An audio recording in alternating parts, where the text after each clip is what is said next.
Halo semuanya, perkenalkan nama saya Thomas Suraidukun Bataona dengan NIM 2201010306 akan menjelaskan mengenai sistem database. Sistem database.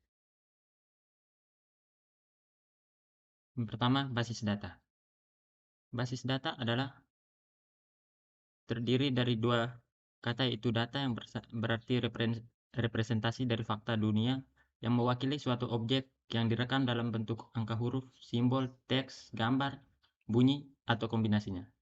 Basis artinya markas atau tempat berkumpul, tempat bersarang atau gudang. Definisi basis data yang kedua merupakan yang pertama, himpunan kelompok data atau arsip yang saling berhubungan yang diorganisasi sedemikian rupa agar kelak dapat dimanfaatkan kembali dengan cepat dan mudah. Yang kedua, kumpulan yang saling berhubungan yang disimpan secara bersama sedemikian rupa dan tanpa pengulangan yang tidak perlu untuk memenuhi berbagai kebutuhan. Yang ketiga, kumpulan file atau tabel atau arsip yang saling berhubungan yang disimpan dalam media penyimpanan tertentu. Berikutnya akan membahas basis data dan lemari arsip. Basis data bisa dibayangkan sebagai lemari arsip dengan berbagai cara pengaturannya. Basis data dan lemari arsip memiliki prinsip kerja dan tujuan yang sama. Prinsipnya yakni pengaturan data atau arsip. Tujuan utamanya adalah kemudahan dan kecepatan dalam pengambilan kembali data atau arsip. Berikutnya, tujuan dan pemanfaatan basis data.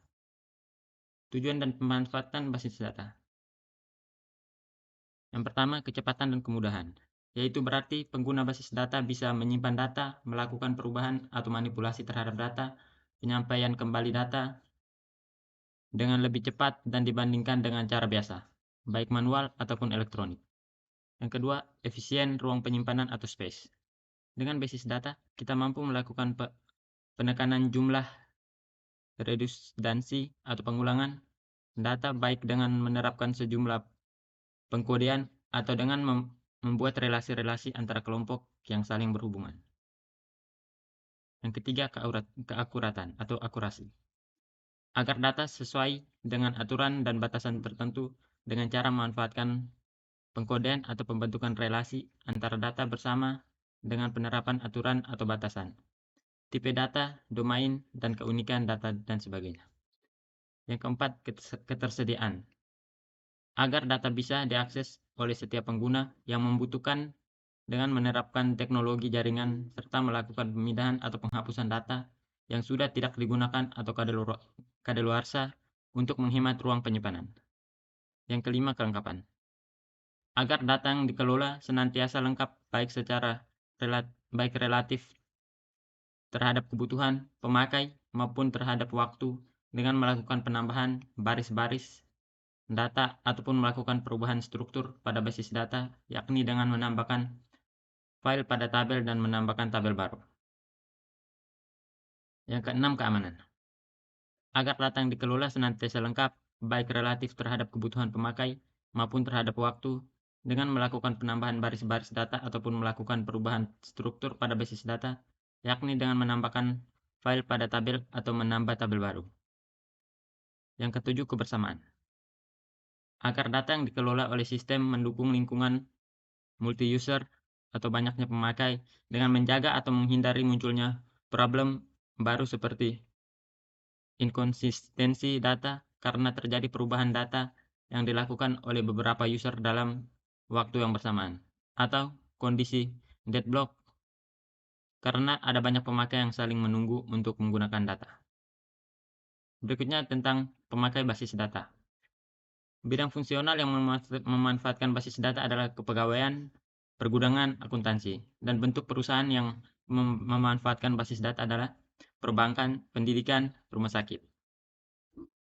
Berikutnya, konsep sistem basis data. Konsep sistem basis data berarti sebuah tatanan atau keterpaduan yang terdiri atas sejumlah komponen fungsional atau dengan satuan fungsi atau tugas tertentu yang saling berhubungan dan secara bersama-sama bertujuan untuk memenuhi suatu proses atau pekerjaan tertentu. Komponen sistem basis data. Yang pertama, hardware, biasanya berupa perangkat komputer standar, media penyimpan sekunder, dan media komunikasi untuk sistem jaringan. Operating system yakni merupakan perangkat lunak yang memfungsikan pengendalian seluruh sumber daya dan melakukan operasi dasar dalam sistem komputer harus sesuai dengan DBMS yang digunakan. Database yakni basis data mewakili sistem tertentu untuk dikelola sebuah kebutuhan. Sistem basis data bisa terdiri dari lebih dari satu basis data. Berikutnya DBMS. Database Management System merupakan perangkat lunak yang digunakan untuk mengelola basis data. Contoh kelas sederhana, DBase, Foxbase, Airbase, MS Access, MS Fox Pro, Borland Paradox. Contoh kelas kompleks, Borland Interbase, MS SQL Server, Oracle, Informix, dan Sybase. Komponen sistem basis data. Yang berikutnya adalah user. Orang yang berinteraksi dengan sistem basis data mulai dari yang merancang sampai yang menggunakan di tingkat akhir. Optional software. Perangkat lunak perlengkapan yang mendukung bersifat opsional. Ketiga, bahasa basis data. Bahasa basis data merupakan bahasa yang digunakan oleh user untuk berkomunikasi atau berinteraksi dengan DBMS yang bersangkutan. Misalkan SQL, DBase, SQL, dan sebagainya. Bahasa basis data dibagi menjadi dua bentuk, yaitu Data Definition Language atau DDL. Dengan bahasa ini kita dapat membuat tabel baru, membuat indeks, mengubah tabel, menentukan struktur penyimpanan tabel, dan sebagainya. Data Manipulation Language atau DML berguna untuk melakukan manipulasi dan pengambilan data pada suatu basis data berupa penyisipan atau penambahan data baru, penghapusan data, pengubahan data. Struktur sistem keseluruhan. Struktur sistem keseluruhan mencakup komponen fungsional DBMS. Yang pertama, File Manager. File Manager merupakan pengelola alokasi ruang dan struktur data yang dipakai untuk merepresentasikan informasi yang tersimpan dalam disk. Database Manager menyediakan interface antara data low level yang ada di basis data dengan program aplikasi query yang diberikan ke sistem. Query Processor menerjemahkan perintah-perintah query language ke perintah low level yang dimengerti oleh database, juga membuat query yang dibuat oleh user menjadi lebih efektif. DML Precompiler mengkonversi perintah DML dan berinteraksi dengan query processor. DDL Compiler menyediakan interface antara data low level yang ada di basis data dengan program aplikasi query yang diberikan ke sistem. Sekian dan terima kasih.